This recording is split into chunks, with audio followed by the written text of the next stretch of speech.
Hello and welcome to अद्वितीय multi classes. आज हम क्लास 12th के हिस्ट्री के चैप्टर 5 करने जा रहे हैं और ये चैप्टर है through the eyes of travellers. So हम इसमें देखेंगे किस तरह से जो बाहर के लोग मतलब ट्रैवलर जो इंडिया में आए थे, उन्होंने जो देखा और इंडिया के बारे में जो लिखा, उसके थ्रू उनके नज़रिए के थ्रू हम इंडिया को समझने की कोशिश कर रहे हैं। कुछ एस्पेक्ट्स ऑफ इंडिया कि उन्होंने क्या देखा, क्या उनको अलग लगा, ये सब चीज़, और हम इसको क्वेश्चन आंसर फॉर्म में करने जा रहे हैं। ठीक है। और अगर आपने मेरे चैनल को सब्सक्राइब नहीं किया तो सब्सक्राइब कर ले, लाइक और शेयर करें, and also press the bell icon so that you get the notification whenever any new videos are uploaded. So let us begin the chapter. So हम पहला क्वेश्चन देखते हैं इसका कि write a short note on Al Biruni. हम इसमें 3 traveller के बारे में पढ़ेंगे। पहला है अल बेरूनी। ठीक है। सो क्या अल बेरूनी के बारे में हम क्या जानते हैं? सो अल बेरूनी वाज बोर्न इन 1973 इन खवारिज्म। कहाँ उसका present day Uzbekistan, which was an important centre of learning. तो उस समय यानी कि 10th सेंचुरी में हम देखते हैं कि खवारिज्म जो था एक सेंटर ऑफ लर्निंग था और Al Biruni receive the best education available there. So एक पढ़ा लिखा ट्रैवलर था जिसने जो इंडिया भी आया था, और कैसे इंडिया आया था इसके बारे में अलग स्टोरी है, हम देखते हैं।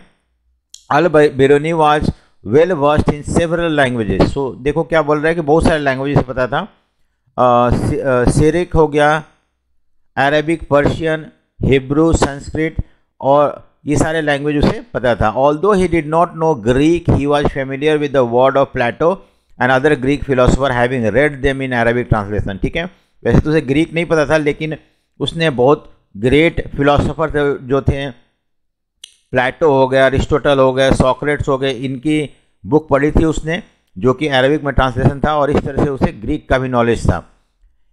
इन 1017 11th सेंचुरी में हम देखते हैं sultan Mohammad invaded Khwarazm and took several poet and scholars back to capital Ghazni and Al Biruni was one of them. He spent the rest of his life till his death at the age of 17 Ghazni only. तो एक गजनी का राजा था सुल्तान मोहम्मद, जिसने जब ख्वारिज्म पर attack किया तो वहाँ से बहुत सारे स्कॉलर्स को, पोएट को, राइटर को अपने यहाँ लेके आया, और उसी में से एक अल बेरूनी जो था वो गजनी आया और पूरा लाइफ उसने यहीं स्पेंड किया, गजनी में ही। It was Ghazni that Al Biruni develop interest in India. जब अल बेरूनी गजनी में था तो उसे इंडिया के बारे में सुना और उसका इंटरेस्ट जागा। Sanskrit work on astronomy, mathematics and medicine had been translated in Arabic. तो उसने ये सारी चीज़ पढ़ा जो कि अरबिक में ट्रांसलेट किया हुआ था। मेडिसिन के बुक था, मैथमेटिक्स वगैरह, एस्ट्रोनॉमी। तो उसे लगा कि इंडिया में बहुत बड़े बड़े स्कॉलर रहते होंगे जिन्होंने इस तरह का बुक लिखा है, और उससे इंडिया के प्रति इंटरेस्ट डेवलप होना शुरू हो गया। When Punjab become the part of Ghaziabad empire, contact with the local population help create an environment of mutual trust and understanding. फिर बाद में गजनी जो था पंजाब को भी जीत लेता है मोहम्मद, और वो Punjab become the part of Ghazni empire, और फिर there was a contract between the people of this India and Ghaziabad, and this help him to develop interest about India, और इससे उसे इंडिया का इंटरेस्ट शुरू हुआ। Al Biruni spend years in company of Brahmin priest and scholars learning Sanskrit, religious and philosophical text of north India. So जब वो India के contact में जब आने लगे तो अल बेरूनी भी आया और उसने ब्राह्मणों के साथ रहा, उनसे संस्कृत सीखा, उसने बहुत सारे संस्कृत रिलीजियस बुक पढ़ा, फिलोसॉफिकल टेक्स्ट पढ़ा। He travel widely in Punjab and part of north India. South India नहीं गया था। His literature dealt with the land as far as the Sahara desert. Sahara desert जो अफ्रीका तक है, वहाँ से in the west and river Volga in the north. Volga river Russia के पास है, south of Russia. So while few people in India would have read Al Beरूनी before 1500, many other outsiders outside India may have done so. तो बाहर के लोगों को पता था कि अल बेरूनी कितना बड़ा स्कॉलर है और क्या क्या उसने लिखा है अलग अलग जगहों के बारे में जहाँ पे वो गया है। तो फिर उसने इंडिया के बारे में भी, इंडिया में भी रुका, उसने इंडिया के कल्चर को समझने की कोशिश किया, रिलीजियस बुक को, लिटरेचर को पढ़ा, and then he wrote about India. So जो कि हम पढ़ने जा रहे हैं, उसने एक बुक लिखा था इंडिया के बारे में जिसका नाम है किताबुल हिंद, यानी कि book that is pertaining to India, India से रिलेटेड बुक है जो उसने इंडिया में ऑब्जर्व किया उसको उसने लिखा था। So Al Biruni Kitab ul Hind was written in Arabic, तो क्वेश्चन आ सकता है कौन सा लैंग्वेज में लिखा गया था, and was simple and lucid, बहुत आसान लैंग्वेज में लिखा हुआ है, ऐसे कोई बात नहीं है। इट कैन बी read और understood by anybody. It is a voluminous text divided into 80 chapters, 80 chapters में था। On subject such as religion के बारे में लिखा हुआ था इसके अंदर, फिलोसफी के बारे में, फेस्टिवल्स हो गया, astronomy, alchemy, manners and custom, laws, बहुत सारे चीज़, even almost every aspects of Indian has been touched by this book. ठीक है, सो ये सब चीज़ इस बुक में है किताबुल हिंद में। Albany adopted a distinctive structure in each chapter beginning with the question, following up with the description based upon Sanskrit tradition and concluding with the comparison with other culture. देखो क्या तरीका था उसे बुक लिखने का। इस पॉइंट में ये बताया कि किस तरह का अलग तरीका वो फॉलो करता था बुक को लिखने के लिए। सबसे पहले तो कोई भी चीज़ को देख के वो क्वेश्चन करता था, ये क्यों हो रहा है, ठीक है। देन उसको उसके बारे में वो समझने की कोशिश करता था, जो सांस्कृतिक ट्रेडिशन है इंडिया में, जो बुक है, लिटरेचर है, उसको पढ़ के ये कस्टम ट्रेडिशन क्यों है, क्या है, and then finally he used to conclude with other countries culture, कि उस दूसरे कल्चर में क्या ऐसा कुछ है कि नहीं है, और है तो क्या डिफरेंसेस है इंडिया का जो ट्रेडिशन है और दूसरे कंट्री के ट्रेडिशन से। सो इस तरह से ही try to analyse the book. ठीक है, so some present day scholars have argued that the almost geometric structure remarkable for its precision and predictability own much to his mathematical orientation. देखो क्या था कि अल बैरूनी जो था मैथमेटिक्स में बहुत ज़्यादा उसका झुकाव था और लगाव भी था। So it is because of this reason, ये कारण था कि उसने इतना एक्यूरेट में और इतना करेक्ट वे में उसने इंडिया के बारे में समझा और लिखा, और जो बुक उसने डेवलप किया। ठीक है, और इसका भी जो क्रेडिट जाता है वो इंडिया को जाता है कि because India developed the mathematics. ठीक है, so Al Biruni wrote in Arabic and probably intended his work for the people living along frontier of the subcontinent, क्योंकि वो साउथ में नहीं गया था, इवन ईस्ट तक नहीं गया था, ओनली पंजाब और आसपास के एरियाज में आया था, तो उसने वहाँ के बारे में लिखा था। He was familiar with the translation and adaptation of Sanskrit, Pali, Prakrit text in Arabic. These ranged from fables to work on astronomy and medicine. उससे पता था कि बहुत सारे इंडियन वर्क जो है उसको ट्रांसलेट किया गया है, और ये ट्रांसलेशन जो है अलग अलग लैंग्वेज से हुआ है, प्राकृत से, पाली, संस्कृत से, एंड दी, और इसमें हम एस्ट्रोनॉमी की बुक्स है, मेडिसिन की बुक्स है जो कि ट्रांसलेट करके अरबिक में ट्रांसलेट किया गया है। However he was also critical about the way in which these text were written and clearly wanted to improve it. So उसको लग रहा था कि बहुत सारे प्रॉब्लम हैं या कुछ दिक्कत है इन सारे टेक्स्ट लिखने में या ट्रांसलेट करने में, तो उसको इम्प्रूव करना चाहता था। ठीक है, जिससे कि वो बेटर वे में हम पढ़ सके उसे। सो ये था उसका तरीका था। किताबुल हिंद के बारे में लिखा था, क्या क्या प्रॉब्लम फेस करना पड़ता उसे। अब देख नेक्स्ट आता है कि व्हाट बैरियर और problem that Al Biruni faced in understanding the Indian society. Indian society को समझने के समय उसे क्या क्या प्रॉब्लम फेस करना पड़ता है। देखो Al Biruni was aware of problem in task he had set for himself. उसे क्या था, इंडिया के बारे में लिखना था, और इंडिया के बारे में लिखने के लिए समझना जरूरी है, और समझने में क्या क्या प्रॉब्लम फेस करना पड़ता है वो उसे पता था। He discuss several barriers that he felt obstructed understanding society of India. India की सोसाइटी को समझने में उसे बहुत सारे क्या क्या ऑब्स्टेकल्स थे, क्या क्या प्रॉब्लम आ रहा था। पहला प्रॉब्लम तो ये था कि first barrier that Al Biruni faced was the language barrier. क्योंकि इंडिया का लैंग्वेज अलग था, उसका अपना लैंग्वेज अलग था, अरबिक था, पर्शियन था। Sanskrit was different from Arabic and Persian, and the idea of concept could not be easily translated from one language to another language। जब हम क्या करते हैं कि कोई भी, मान लो इंग्लिश को हम हिंदी में ट्रांसलेट करते हैं, तो वो फील नहीं देता है हमें, हम हिंदी ट्रांसलेशन को, या हिंदी को जब इंग्लिश में ट्रांसलेट करते हैं तो वो फील नहीं देता। उसी तरह से जब हम कोई भी चीज़ को संस्कृत को अरबिक या पर्शियन में ट्रांसलेट करते हैं तो it does not give the वो फील हमें नहीं मिलता है, और that is the problem he had to face when he had to translate Sanskrit book into Arabic and Persian, ठीक है। तो ये एक लैंग्वेज बैरियर था। दूसरा barrier, second barrier was he identify was the differences in religious belief and practice. देखो India का जो रिलीजन ब्राह्मण का रिलीजन था, उसके बाद देन उनका रिचुअल्स प्रैक्टिसेस जो थे वो डिफरेंट थे इस्लाम से, और वो भी डिफरेंसेस को जल्दी समझना और उसको फिर समझ के इजीली लिखना वो पॉसिबल नहीं था उसके लिए।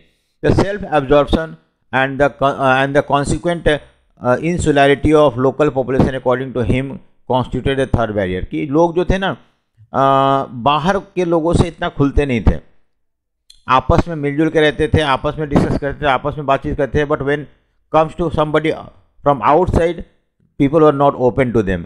और ये ना ओपन होना उसके लिए एक बैरियर था, क्योंकि वो लोगों को समझने के लिए उनसे खुल के बातें करना बहुत ज़रूरी था, जो कि इंडियन लोग इस चीज़ से आदि नहीं थे, और they were not used to do all this thing, ठीक है।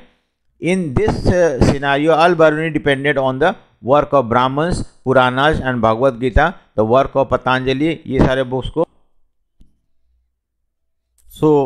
इसीलिए अल बरूनी जो था उसने ज़्यादातर बुक्स पे डिपेंड किया।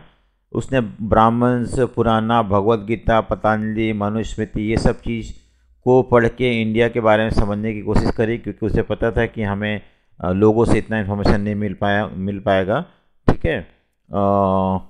और नेक्स्ट क्वेश्चन है, discuss Al Biruni understanding about caste system in India, do you agree with his observation. So caste system के बारे में अल बरूनी क्या बोलता है इंडिया के कास्ट सिस्टम के बारे में, और क्या हम उससे सहमत हैं या नहीं है, देखते हैं। First, Al Biruni try to explain caste system by looking for parallel in other society. देखो उसका एक यही स्ट्रैटेजी था, इसी तरीका था अडॉप्ट किया था उसने, कि कोई भी चीज़ को समझने के लिए पहले उस चीज़ को देखता था, समझता था, एंड देन उसको बुक्स वगैरह में उसको और बेटर अंडरस्टैंडिंग के लिए बुक्स को रेफर करता था, and finally he used to look for the same practices in other society में। ये चीज़ इस तरह से था। तो उसने कास्ट सिस्टम देखा इंडिया में, फिर कास्ट सिस्टम क्या दूसरे सोसाइटी में है कि नहीं। He noted in ancient Persian 4 social categories were recognise. तो उसने देखा कि पर्शियन सोसाइटी में भी इस तरह का सोसाइटी था, जहाँ पे कि डिवीजन था क्लास में। जैसे किस तरह का डिवीजन था वहाँ पे उस समय। So knights, princes, then monks and fire priest, physician, astronomers, scientist, peasants and artisans। so इस तरह का डिवीजन उसने अलग सोसाइटी में भी देखा, जो कि इंडिया में कास्ट सिस्टम जो था, जिस कास्ट सिस्टम के पैरेलल एंशिएंट पर्शिया में भी इस तरह का डिवीजन था सोसाइटी में। सो उसे उतना डिफरेंट नहीं लगा। Al Biruni attempted to sort that social division was not unique to India, and at the same time pointed out within Islam all men were considered equal, differing only in their observation of piety। ठीक है, तो लेकिन ये बोलता है कि जो cast social division है वो सिर्फ इंडिया तक ही यूनिक नहीं है, इवन दूसरे सोसाइटी में पाया जाता है, लेकिन इस्लाम में हर all men are consider equal मानता है। तो यहाँ पे वो बायस्ड हो जाता है एक तरह से, और इस्लाम को प्रेज करता है और बोलता है कि वहाँ पे सारे लोग इक्वल हैं, differing only in their observation of piety. So is only in this point of view they are different, otherwise in Islam everybody is equal. ठीक है, in spite of his acceptance of Brahmanical description of caste system, और Al Biruni disapprove the notion of pollution. Important है, question आता है यहाँ का, ठीक है, कि किस तरह से उसका notion of caste system, notion of pollution जो था वो डिफरेंट था। He remark that everything which falls in the state of impurity strive and succeed in regaining its original condition of purity. वो क्या बोलता है, कोई भी चीज़ अगर वो पोल्यूट हो जाता है तो कोशिश करता है और वो सक्सीड हो जाता है, फ्री फ्रॉम, सक्सीड हो जाता है फ्री होने में, वो प्योर हो जाता है, प्योरिटी कंडीशन में पहुंच जाता है। नहीं, ये उसका ऐसा मानना था कि कोई भी चीज़ अगर वो इम्प्योर हो जाता है या पोल्यूटेड हो जाता है तो वो कोशिश करता है और फाइनली नेचर ऐसा बनाया हुआ कि वो सक्सीड हो जाता है and finally it become pure. ठीक है, the sun cleanse the air and the salt in the water prevent, without this life on the earth would have been would not have been possible. तो ये बोल रहा है कि अगर जैसे सन जो है एयर को क्लीन करता है, इसी तरह से नेचर जो है जो भी चीज़ पोल्यूट होता है उसको वो क्लियर कर देता है, उसको साफ कर देता है, उसको प्योर बना देता है। अगर ऐसा नहीं होता तो अर्थ पे लाइफ पॉसिबल होता ही नहीं। So the conception of social pollution according to him was contrary to the law of nature. ठीक है, और इस तरह से इसका ये मानना है कि जो सोशल पोल्यूशन है इंडिया में, कि लोअर कास्ट के लोग होते हैं, अनटचेबल्स होते हैं, ये एक तरह से लॉ ऑफ नेचर के खिलाफ है, क्योंकि नेचर जो है सब चीज़ को प्यूरिफाई कर देता है। So even human being can also be purified and become equal to other. So this is something different that he talk about. ठीक है, सो इम्पॉर्टेंट है, क्वेश्चन अलग से आ सकता है 2 मार्क्स का। Next, Al-Biruni description of caste system was deeply influenced by his study of Sanskrit text, which laid down the rules governing the system from point of view of Brahmins। तो उसको जो भी India का cast system के बारे में पता चला है वो कहाँ से पता चला है? संस्कृत टेक्स्ट से, जो कि ब्राह्मणों ने लिखा है। ठीक है, और in real life the system was not quite as real. लेकिन हम अगर वैसे देखें तो रियल लाइफ में इतना रिजिड नहीं था कास्ट सिस्टम, कि जो लोग जिस कास्ट में जन्म लेते हैं उसी में रहना है, मर जाना है। For instance the category defined as antyaja born outside the caste. हालांकि ये कास्ट सिस्टम के बाहर थे, फिर भी ये लोग क्या करते थे? लेबर प्रोवाइड करते थे, पीजेंट्स को भी खेतों में हेल्प करते थे, जमींदार को भी हेल्प करते थे। अगर उन लोग हेल्प कर रहे हैं, चीज़ों को छू रहे हैं, तो क्या then how can you say that untouchability जो था स्ट्रिक्ट वे में हर जगह फॉलो किया जाता था? ऐसा नहीं था। They were often subjected to social oppression but they were included within economic network. Economic network में आते थे, काम के लिए कोई बात नहीं, अनटचेबिलिटी नहीं था, बट सोसाइटी में सोशल ऑपरेशन था। सोसाइटी में उनको कैटेगराइज किया था as a untouchable, but as far the economic sense is concern they were allowed to work for the zamindar, peasants and other higher caste people. So see next है कि ठीक है, सो हम यह देखें यहाँ पे कि किस तरह से आपका अल बिरूनी जो है कास्ट सिस्टम को समझता है और क्या उसका ऑब्जर्वेशन सही है या नहीं है। ठीक है, नेक्स्ट हम आते हैं दूसरा जो है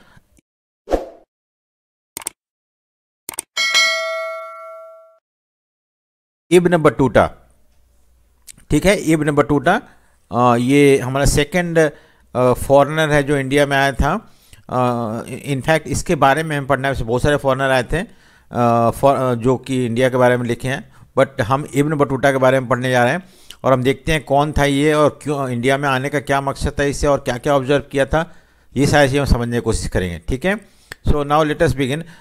right a short note on the life of Ibn Battuta. कौन था Ibn बटूटा?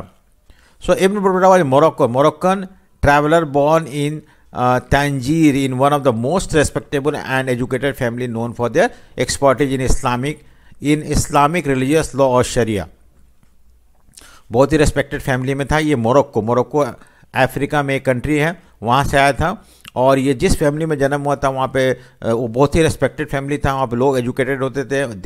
They were well known for their expertise in Islamic law या शरिया बोलते हैं हम इसको। ठीक है, true to the tradition of his family, Ibn Battuta received literacy and scholastic education when he was quite young। तो जैसे कि उसके फैमिली के लोग जो थे पढ़े लिखे थे, इसने भी अच्छा एजुकेशन मिला उसे जब छोटा था। तो ठीक है, सो हम उसके बारे में देखें कहाँ जन्म हुआ था और उसका फैमिली बैकग्राउंड क्या था एंड फाइनली उसका एजुकेशन लेवल के बारे में।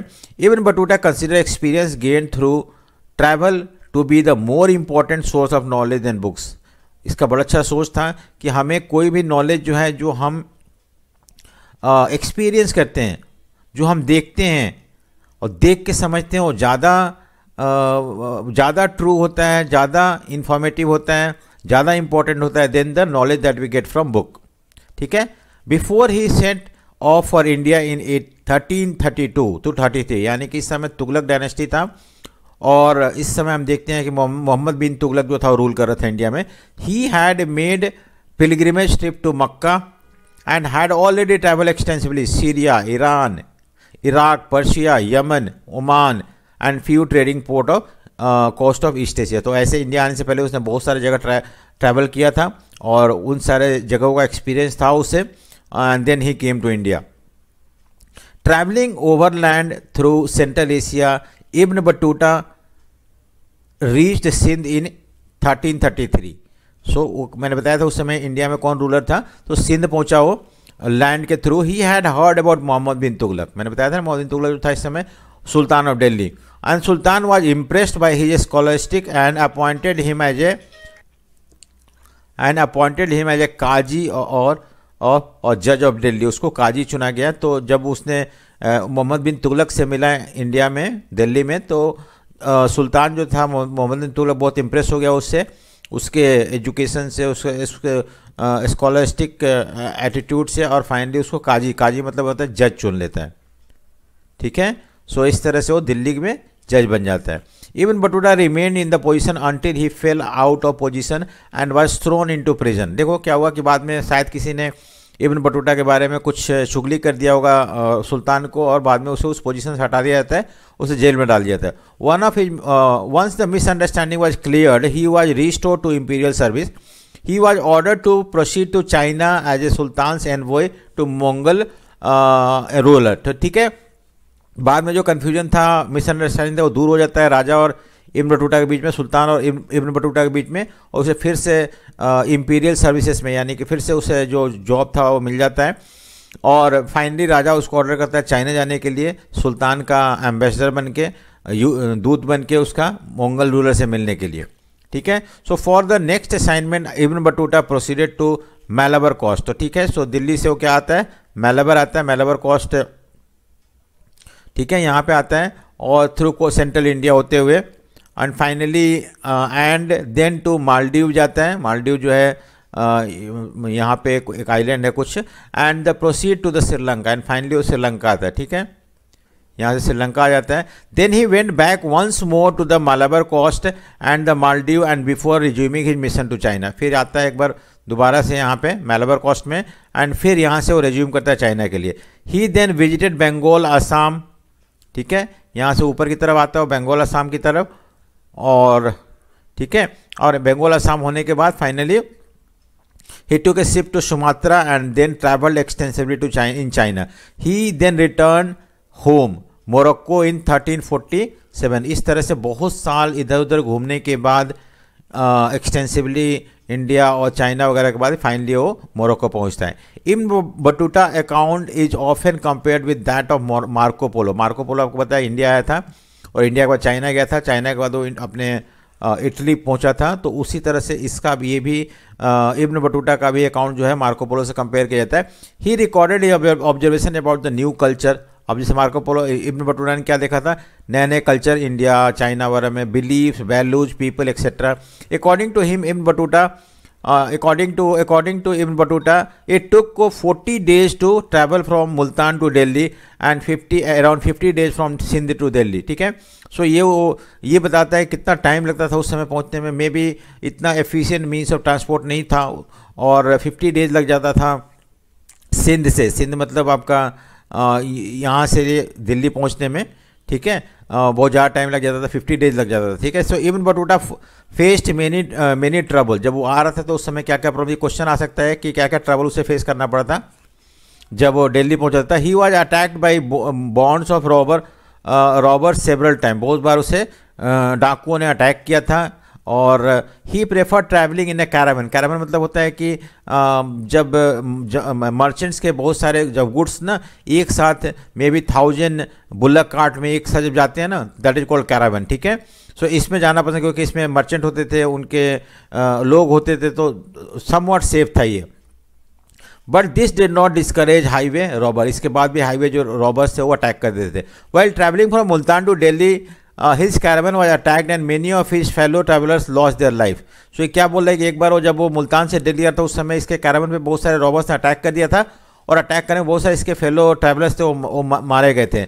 Those travellers who survived including Ibn Battuta was severely wounded, और ये बहुत ज़्यादा घायल भी हो गया था उस समय।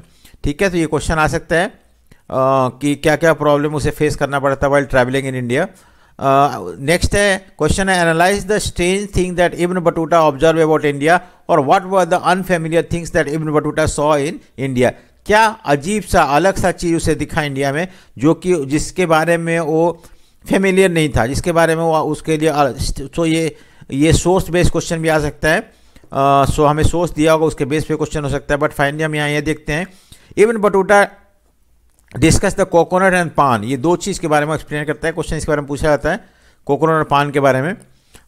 To kinds of plants produce that were completely unfamiliar to his audience. तो वहाँ शायद मोरक्को में या अफ्रीका में इस तरह का कोई प्लांट नहीं होता होगा, सो इंडिया में वो बहुत नया देखता है, उसको बड़ा सरप्राइज होता है देख के।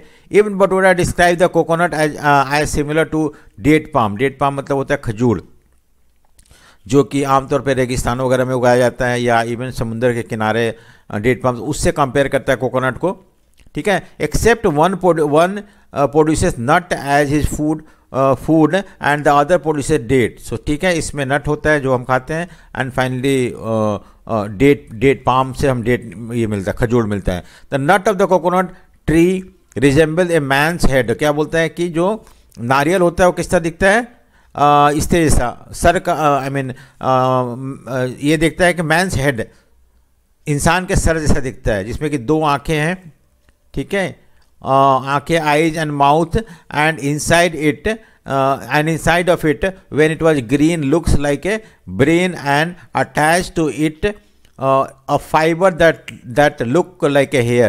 So हम देखते हैं बहुत सारे इस तरह से होते हैं, तो हेयर जैसा दिखता है। So he actually compare coconut with that of the human skull, ठीक है।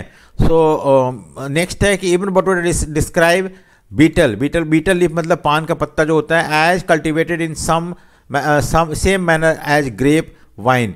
ग्रेप में अंगूर जिस तरह उगाया जाता है वहाँ पे इस तरह का यहाँ पे बीटल लीव्स उगाया जाता था। Betel leaf has no fruits and grown only for the sake of its leave, और इसमें कुछ फ्रूट नहीं होता है, सिर्फ इसके पत्तों के लिए उगाया जाता है। Ibn Battuta describe the manner of using betel leaf, वो बताता है कैसे लोग इसको यूज करते थे। Before eating one take nut मतलब यहाँ पे सुपारी जो लेते हैं, until it is reduce to a small pieces and then one place these in the mouth and chew them. उसको उसमें पत्ते लेते हैं, उसमें नट डालते हैं, बीटल नट सुपारी होता है, देन उसको चबाते हैं। Then he takes the leaves of the betel, put a little chalk मतलब यहाँ पे लाइम स्टोन की बात करता है, वो लगाते हैं उस पर चूना, and then chew them along with the betel. So इस तरह से वो डिस्क्राइब करता है किस तरह से लोग यहाँ पे पान खाते थे। नेक्स्ट, ठीक है। सो हाउ, अब नेक्स्ट क्वेश्चन है, how has Ibn Battuta describe Indian city. So Indian city के बारे में इब्न बटूटा क्या बोलता है। Ibn Battuta found cities in the subcontinent full of exciting opportunity. City बहुत ही अच्छा था उस समय, एक्साइटिंग था, और लोग शहरों में आते थे नए नए अपॉर्चुनिटी ढूंढने के लिए। For those who had necessary drive resources and skill, जिसके पास रिसोर्सेज होता था, जिसके पास स्किल होता था, वो शहर आते थे अपॉर्चुनिटी ढूंढने के लिए।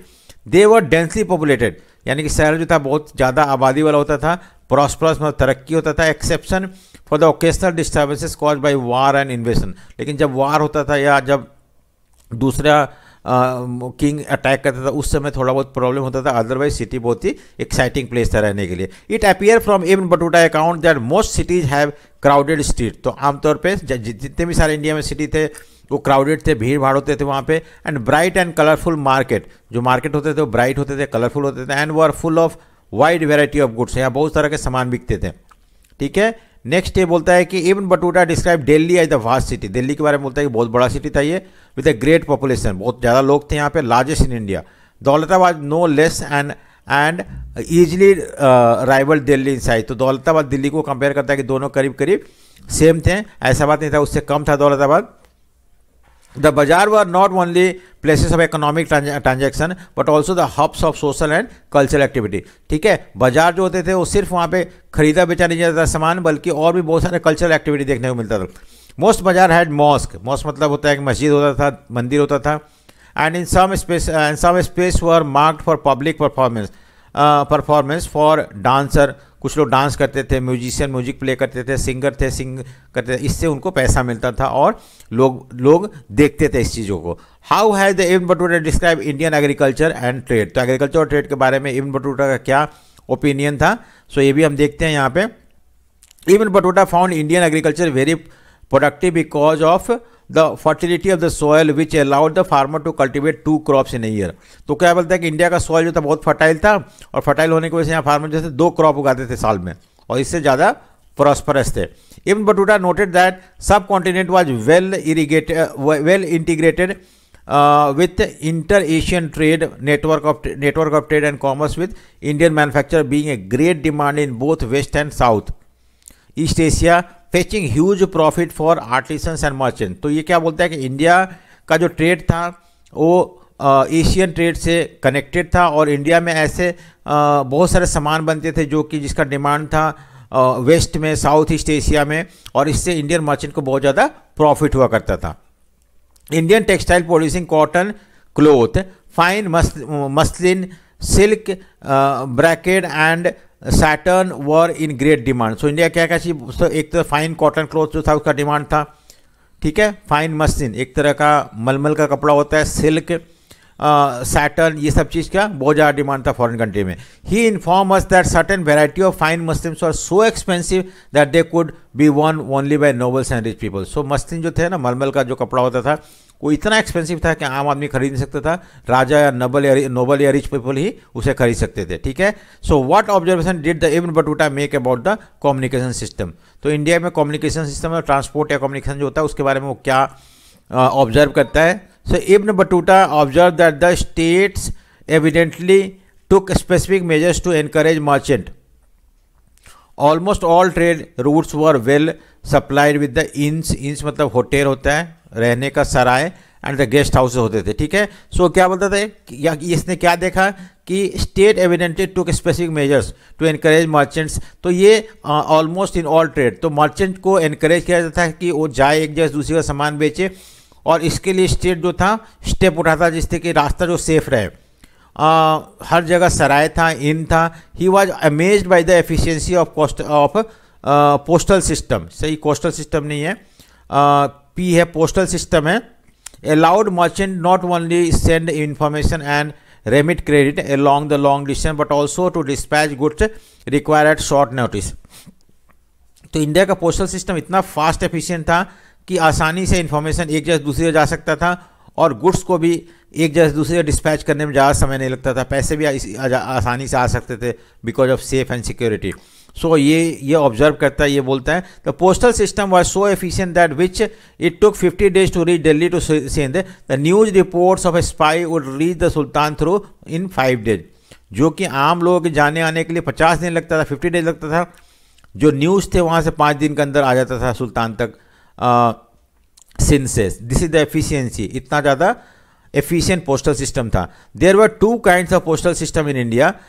तो कौन सा 2 तरह का क्वेश्चन आ सकता है, ठीक है. एक तो पहला जो था कि the horse post called the Uluk was run by royal horses station at distance on every 4 miles. तो यहाँ पे हॉर्सेस होते थे, ठीक है, और ये जैसे 4 mile हो गया, फिर यहाँ पे एक हॉर्स, फिर दूसरा 4 mile, तो इस तरह फिर यहाँ पे फिर एक हॉर्स. तो इस तरह से ये यहाँ वाला न्यूज़ यहाँ पहुँचाता था, फैंडी यहाँ से यहाँ दूसरा हॉर्स, तीसरा, इस तरह से जाता था. The foot post had 3 stations per mile. Her mile में 3 स्टेशन होते थे. इट वॉज कॉल्ड दावा, that is 1/3 of the mile, ठीक है. सो इस तरह से फुट पोस्ट भी होते थे और हॉर्स के थ्रू भी इंफॉर्मेशन कैरी किया जाता था जो कि किंग्स के लिए होता था, ठीक है. So what did the Ibn Battuta observe about slavery in India. So India में स्लेवरी के बारे में वो क्या बताता है कि किस तरह का स्लेवरी था, ठीक है. सो देखते हैं. Slaves were openly sold in the market like any other commodity and were regularly exchange as gift. तो स्लेव जो थे, जैसे मार्केट में सामान बेचा जाता था, गुड्स बेचा जाता था, उसी तरह से स्लेव को भी बेचा जाता, खरीदा जाता था. ये इब्न बटूटा बोलता है इंडिया के बारे में. When Ibn Battuta reached Sindh he purchased horses, camel and slave. देखो, जब वो सिंध पहुंचा अपने यहाँ से, तो उसने सोचा कि सुल्तान को कुछ गिफ्ट देना चाहिए, तभी उस सुल्तान का फेवर में जीत पाऊंगा. तो उसने हॉर्सेस खरीदा, कुछ कैमल खरीदा और कुछ स्लेव भी खरीदा सुल्तान को gift. When he reached Multan he presented the governor with the slave and horse together with the raisin and almond. जो अपने यहाँ से लेके आया था ड्राई फ्रूट्स, वो सब दिया उसने, और स्लेव भी दिया, हॉर्स भी दिया. कहाँ किसको दिया? ये गवर्नर और मुल्तान को, ठीक है. Ibn Battuta inform that Muhammad bin Tughlaq was so happy with the sermon of preachers named Nasruddin that he gave him 100,000 tankas and 200 slave. देखो, उसने किसी एक नासरुद्दीन जो था, जिसने एक सरमन मतलब उपदेश दिया था, और उस सरमन से मोहम्मद बिन तुगलक इतना खुश था कि उसने उसे 100,000 टंकाज दिया और 200 स्लेब दिया। देखो यहाँ पे स्लेब वर्ड यूज़ किया गया, इसका मतलब ये था कि स्लेब जो था वो यूज़ किया जाता था इन किसी को खुश करना है तो हम स्लेब देते थे इस तरह से, ठीक है, as a gift. So it appear from the Ibn Battuta account that there were considerable differences among the slave. तो स्लेब कितने तरह के होते थे? सो स्लेब के ऊपर क्वेश्चन आ सकता है, ठीक है, कितने तरह के होते थे? देखो, so some females, so difference among the slave, some female slave यानी कि सिर्फ मेल नहीं, female slave in service of sultan were expert in music and Ibn Battuta enjoy the performance at wedding of sultan sister. तो ठीक है, slab होते थे female slab जो कि बहुत एक्सपर्ट होते थे म्यूजिक में और डांस में, और इब्न बटूटा बहुत एंजॉय किया था ऐसे स्लेब का परफॉर्मेंस सुल्तान के सिस्टर की शादी में। Female slaves were also employed by the sultan to keep watch on his nobles. तो इस तरह से स्पाई करने के लिए भी, गुप्तचर के तौर पे भी ये लोग यूज़ किए जाते थे राजाओं के द्वारा। Slaves were generally used for domestic labour, domestic labour घर के काम के लिए भी लोग स्लेव, आम आदमी रखते थे slave. Ibn Battuta found their services indispensable for carrying women and men on palanquin और डोला, ठीक है, डोली पे लेके जाना आने के लिए स्लेब जो थे वो मेन और वुमेन को कैरी करने में हेल्प करते थे, बिना इनके डोली ले जाना लाना बहुत ही मुश्किल होता था। The price of slab particularly female slab require for domestic labour was very low and most family who could afford to do so kept almost 1 to 2 of them। तो इस तरह से इतना सस्ता था फीमेल स्लेव कि लोग आसानी से अफोर्ड कर सकते थे और अपने यहाँ रखते थे, ठीक है। सो नेक्स्ट हम देखते हैं कि फ्रांसिस बर्नियर के बारे में, फ्रैंकोइस बर्नियर, ठीक है। सो इसके बारे में हम देखते हैं अभी।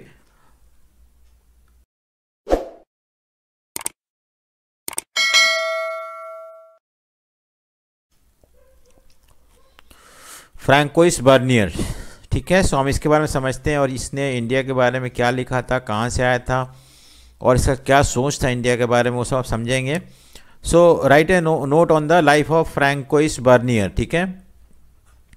François Bernier was a French man, कहाँ का था? फ्रांस का था। He was doctor, political philosopher and historians. सो बहुत कुछ था ये, वैसे तो डॉक्टर भी था, पॉलिटिकल फिलोसोफर भी था, हिस्टोरियन भी था।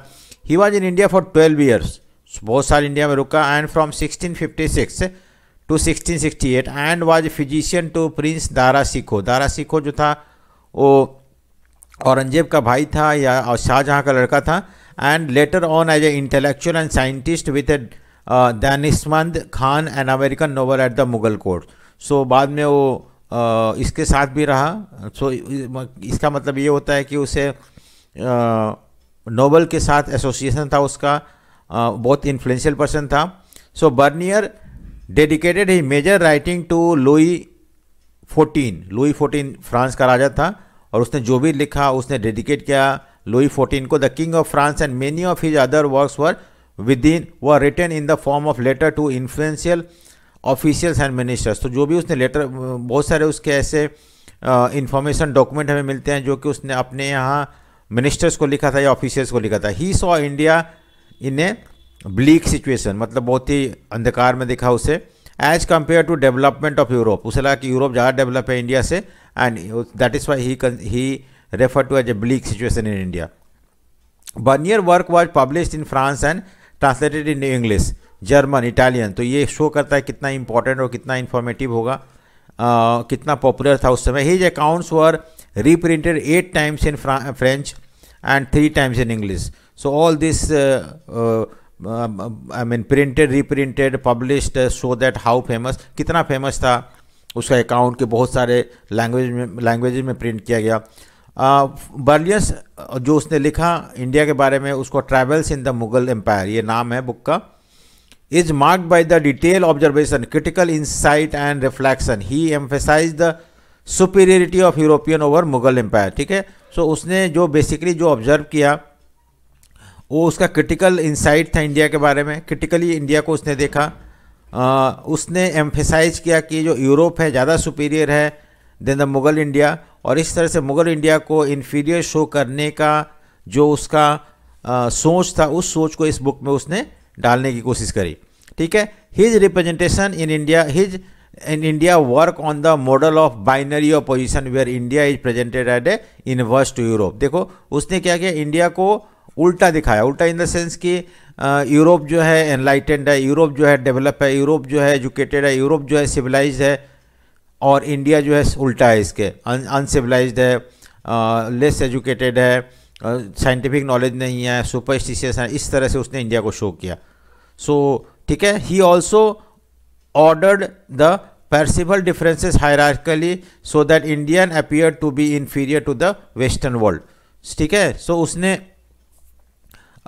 इस तरह से डिफरेंसेस हायरार्कली शो किया कि इंडिया जो है इन्फीरियर दिखे वेस्टर्न वर्ल्ड के सामने. ठीक है, सो ये था कि किस तरह से उसने इंडिया को प्रोजेक्ट करने की कोशिश करी. How has Bernier explain the crown ownership, land ownership in Mughal empire. Mughal empire में लैंड ओनरशिप के बारे में उसने क्या बोला, या क्राउन ओनरशिप के बारे में क्या बोला, हम समझते हैं. इंपॉर्टेंट है, क्वेश्चन आता है. ठीक है, सो नेक्स्ट है, according to Bernier one of the fundamental differences between India and the Europe was the lack of private property in land in favour of property in land in the former. तो यानी कि India में private property नहीं हुआ करता था, जबकि Europe में प्राइवेट प्रॉपर्टी ज़्यादा होता था. ये उसका डिफरेंसेस था बर्नियर का, कि इंडिया में प्राइवेट प्रॉपर्टी नहीं होता था, जबकि यूरोप में प्राइवेट प्रॉपर्टी हुआ करता. He was a firm believer in the virtue of private property, और प्राइवेट प्रॉपर्टी को सपोर्ट करता था, कैपिटलिज्म को सपोर्ट करता था. And saw crown ownership of land as being harmful for both the state and people. और उसका ऐसा मानना था कि इंडिया में जो है सारा लैंड का मालिक जो है वो राजा है, क्राउन है, और ये जो है दोनों के लिए नुकसान है, स्टेट के लिए भी और लोगों के लिए भी, ऐसा उसका मानना था.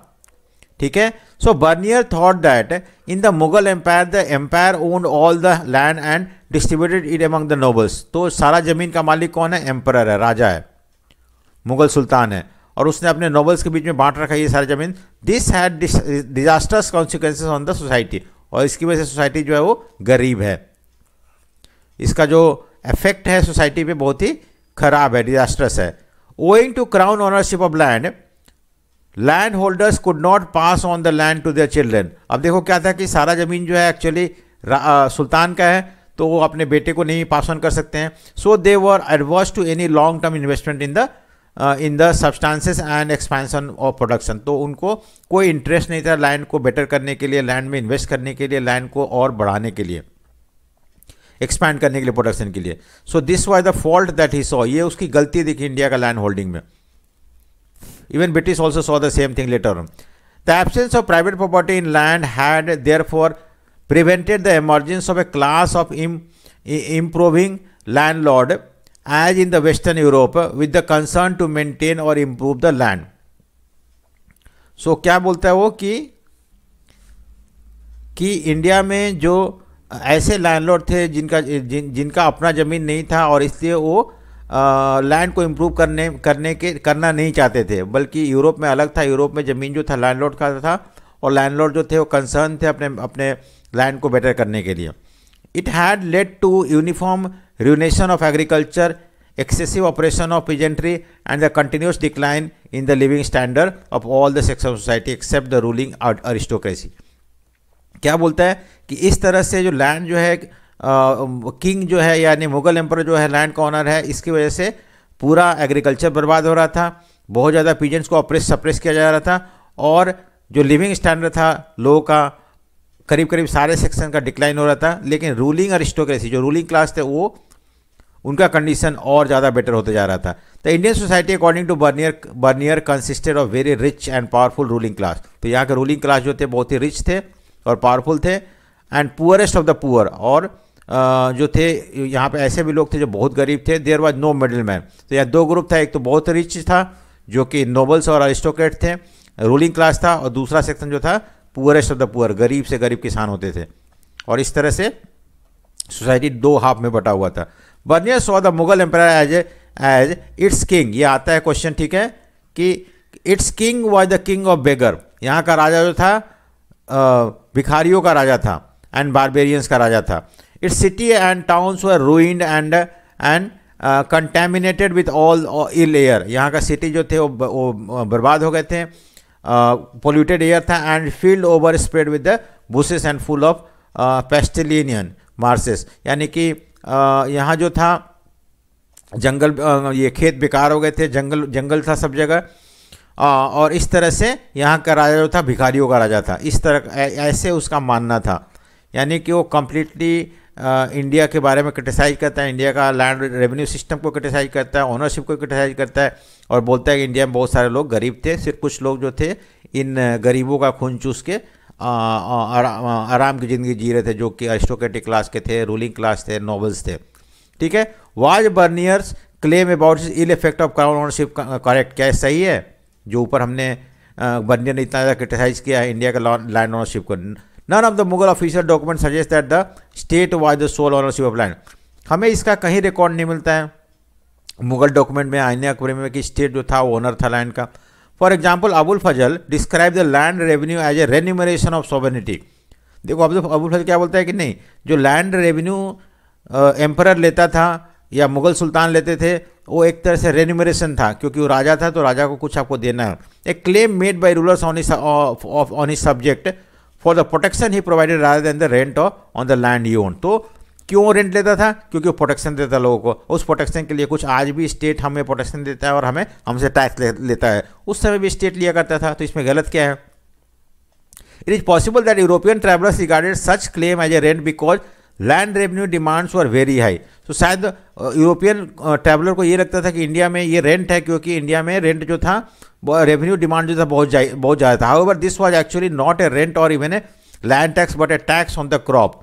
और ये लैंड पे टैक्स नहीं था, जो क्रॉप उगता था उस पे अगर मान लो क्रॉप 100 kg हो रहा है तो maybe 50 kg was taken by state 50%, maybe 40% या 30% was taken as a state जो था क्रॉप पे ये टैक्स लगता था, ना कि लैंड पे लगता था। सो ये भी एक चीज़ गलत था जो सोच रहा था, शायद उसने समझ में नहीं आया इस चीज़ को अच्छी तरह से, या वो सिर्फ क्रिटिसाइज करने के मूड में था तो उसने अच्छा ही नहीं दिखा बल्कि उसने सिर्फ बुराई दिखा। How did Bernier work influence western theorist? Important है क्वेश्चन कि जो बर्नियर ने इंडिया के बारे में लिखा उससे वेस्टर्न थियोरिस्ट जो थे, वेस्टर्न फिलोसोफर जो थे, उससे कैसे इफेक्ट हुए, कैसे इन्फ्लुएंस हुए?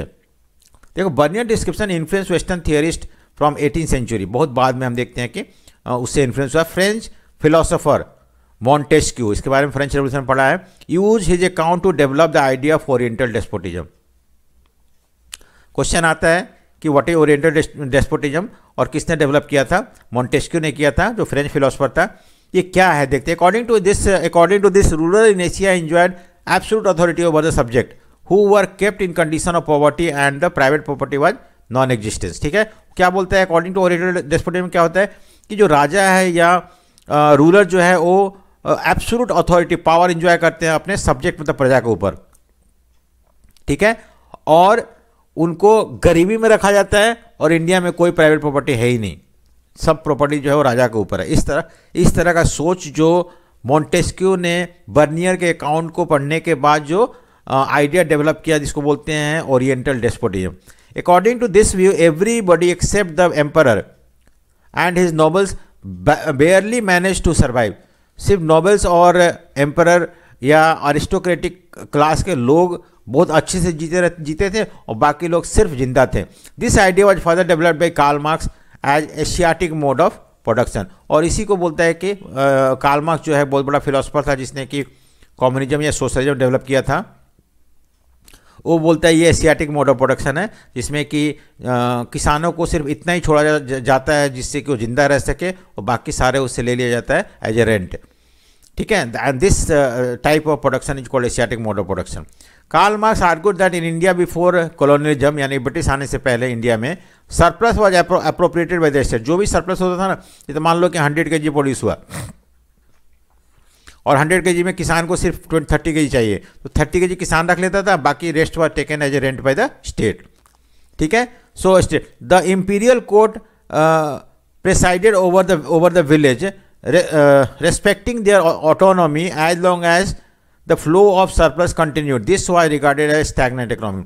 और इस तरह से सरप्लस जो था स्टेट ले लेता था और बाकी जो जितना जिंदा रहने के लिए चाहिए वही किसानों को मिलता था। ठीक है, और इस तरह से जो रिच क्लास के लोग थे पीजेंट्स को एक्सप्लॉइट करते थे, एंड वही कार्ल मार्क्स इस चीज़ को देखने की कोशिश करता है इसमें। How has Bernier describe the rural society in Mughal empire. तो जो ऊपर मैंने फर्स्ट 6 पॉइंट है उसको रूरल बताया हुआ है ये, ठीक है। ये 6 पॉइंट जो है इसको हमें एक्सप्लेन करना है रूरल सोसाइटी के बारे में। और नेक्स्ट क्वेश्चन देखते हैं। अब उसके बाद हमें देखा how ever this picture of rural society was far from true. मैंने बताया ना कि जो बर्नियर लिखता है इंडिया के रूरल सोसाइटी के बारे में कि एम्परर ओनरशिप था, किसान सिर्फ जीते थे, उतना ही दिया जाता था, वो बहुत गरीब थे, गरीबों राजा जो था गरीबों का बेगर, किंग ऑफ द बेगर था, ये सब गलत है।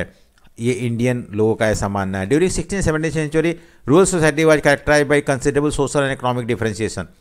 उस समय डिफरेंसेस थे। At one end of the spectrum was big zamindar थे जो कि सुपीरियर राइट था उनका लैंड का, एंड अदर जो था अनटचेबल लैंडलेस लेबरर भी थे। इसके बारे में वो बात नहीं करता है I mean Bernier. In between was a big peasants, बड़े बड़े पीजेंट जो जमींदार थे सबसे ऊपर, उसके बाद बिग पीजेंट्स होते थे, who used to hire laborers and engaged in commodity production and smaller peasants who could barely produce for theirs। तो इस तरह से बहुत सारे कैटेगरी के लोग थे।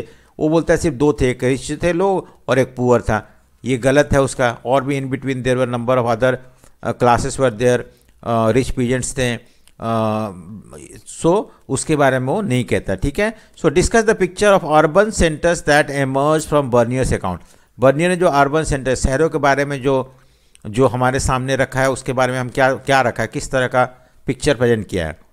तो Bernier describe Mughal city as a camp town. Camp town मतलब जहाँ पे आर्मी रहते थे। By which he mean town that own their existence and dependent for their survival on the imperial camp, ठीक है। अगर मान लो कि राजा यहाँ से यहाँ मूव किया तो यहाँ पे सिटी बस जाता था, फिर यहाँ से यहाँ मूव किया तो यहाँ सिटी बस जाता था। तो इस तरह से इम्पीरियल कैंप हुआ करता है। ही believe that then came into existence when the imperial court moved and rapidly declined when it moved away। अब जैसे यहाँ से यहाँ चला गया तो ये फिर बड़ा शहर बस गया और ये डिक्लाइन होना शुरू हो गया, और इसका ग्रोथ जब यहाँ से यहाँ मूव कर गया कैंप तो ये डेवलप होना शुरू हो गया और ये डिक्लाइन होना शुरू हो गया। Bernier suggested that the town did not have viable social and economic foundation but were dependent on imperial patronage. जो सोसाइटी जो टाउन्स थे उनका अपना सोशल और इकोनॉमिक फाउंडेशन नहीं था जिसके ऊपर शहर टिका हुआ था, बल्कि वो इम्पीरियल पैट्रोनेज के ऊपर, राजा का समर्थन, राजा का पैट्रोनेज, राजा का संरक्षण के ऊपर था, वो डिपेंड करता था। There was all kind of towns, manufacturing towns था, पोर्ट टाउन था, सैक्रेड सेंटर्स थे, पिलग्रिमेज टाउन थे। इस their existence is a index of prosperity of merchant commodity and communities and professional class. तो इस तरह से ये सारे टाउन होना ये शो करता है कि मर्चेंट जो थे बहुत प्रॉस्परस थे, व्यापारी वगैरह जो थे, और प्रोफेशनल क्लास के लोग भी यहाँ होते थे जिन्हें अच्छा खासा आमदनी हो जाता था। Merchant had strong communities and kin ties and were organise into their own caste occupational bodies. तो मर्चेंट थे और ये बहुत ही ऑर्गेनाइज थे, अपना कम्युनिटी बेस्ड इनका बिजनेस हुआ करता था। In western India these groups were called mahajans. Western India में इसको महाजन बोलते हैं, गुजरात वगैरह में, एंड द चीफ्स को हम सेठीज बोलते हैं, सेठी। In urban centres such as Ahmedabad the mahajans were represented who were called the नगर सेठ। तो वहाँ पे बड़े बड़े महाजन होते थे और उनको नगर सेठ बोला जाता था, बहुत रिच होते थे इन लोग भी, ठीक है। So other urban groups included physician, doctors होते थे, वैद्य, टीचर्स होते थे, पंडित, लॉयर होते थे, पेंटर होते थे, आर्किटेक्ट होते थे, कैलियोग्राफर होते थे। ये सारे लोग भी अर्बन सेंटर्स में पाए जाते थे। While some dependent on imperial patron, कुछ तो राजा का संरक्षण मिला हुआ था, उससे उनको खूब पैसा मिलता था। Many made their living by serving other patterns while still other served ordinary people in crowd market. कुछ लोग तो राजा का संरक्षण मिला हुआ था, कुछ लोग नॉबल्स वगैरह का था, और कुछ लोग मार्केट में अपना आर्ट दिखा के पैसा अर्न करते थे लोगों से मार्केट प्लेस में। What were the urban groups that were prevalent when Bernier visited India. So मैंने 4th और 5th पॉइंट जो है मैंने बताया था यहाँ पे, ये आपको एक्सप्लेन करना है। ये 4th पॉइंट, ठीक है, और 5th पॉइंट उस आंसर में।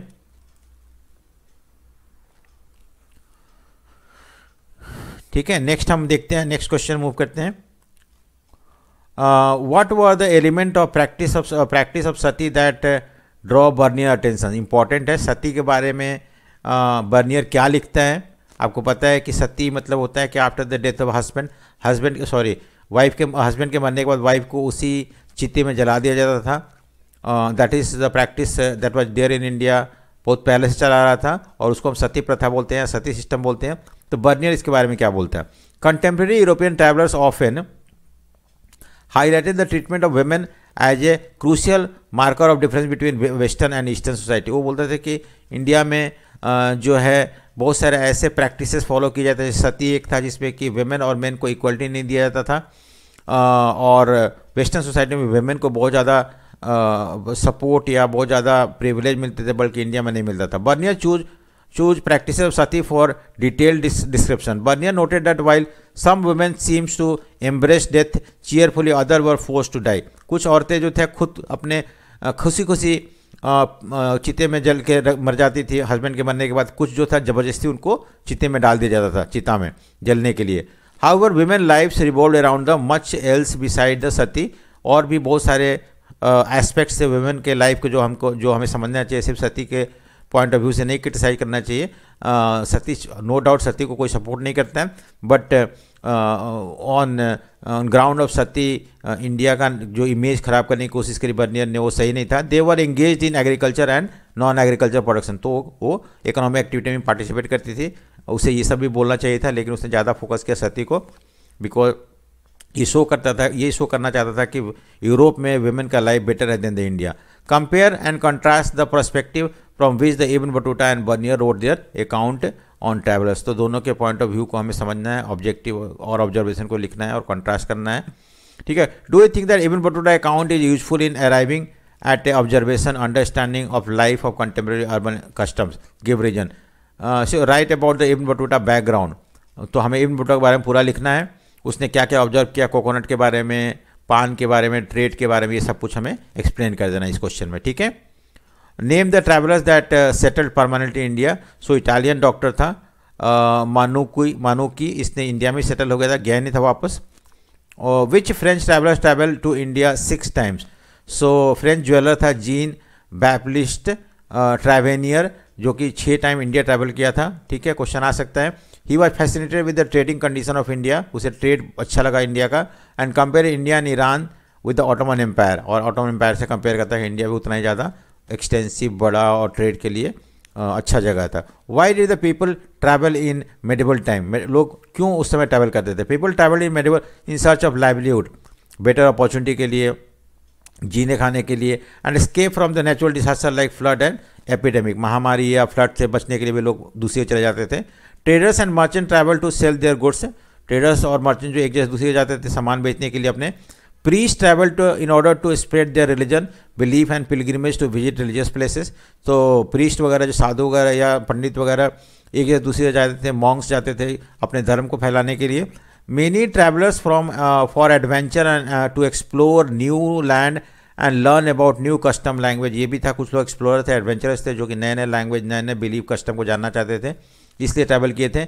इन some cases administrator travel within empire recorded their observation and initiated remedial measures. और बहुत सारे एडमिनिस्ट्रेटर थे जिसको भेजा जाता था दूसरी जगहों पे जाकर चीज़ों को समझने के लिए, जिससे कि हम कुछ स्टेप उठा सके वो कंडीशन को इम्प्रूव करने के लिए। नेक्स्ट क्वेश्चन है, which Portuguese travellers came to India? Among the best non Portuguese travellers था Duarte Barbosa, who wrote a detail account of trade and society in South India. So ठीक है, इस नाम को लर्न करना है, पोर्तुगीज अगर पूछे तो ये लिखना है, ठीक है। उसे नेक्स्ट है हमारा कि why did travellers who came to India took social inequality for granted as natural state of affair. क्यों जो बाहर से ट्रैवलर इंडिया में उसने जो सोशल इक्वालिटी देखा उसको उसने समझ लिया कि इंडियन सोसाइटी अनइक्वल सोसाइटी है। The travellers were men who were interested and intrigued by the condition of women in subcontinent। उन्होंने यहाँ पे जो women का कंडीशन देखा उससे बहुत ज़्यादा वो विचलित हुए कि इससे सती जिसे हो गया, मार्केट में औरतों को बेचा जाना, खरीदा जाना। इट वॉज नेचुरल, इसको एक्सप्लेन करना है आपको, पहले किया हुआ है। It was natural for travellers who came to India to take such inequality for granted. However it must be pointed out that often such observations were meant to show India in an inferior light as compared to the western world। So हमें ये ध्यान में रखना है कि उनका main मकसद ये था इंडिया में आके इस तरह से चीज़ को लिखना जिससे कि वो ये शो कर सके कि इंडिया जो है इन्फीरियर है और उनका कंट्री सुपीरियर है। सो यहाँ पे वो बायस थे। सो यहाँ पे हमें इसको एज इट इज़ नहीं मानना है। सो अगर आपको ये वीडियो पसंद आया तो लाइक शेयर एंड सब्सक्राइब जरूर करें। So thank you for watching.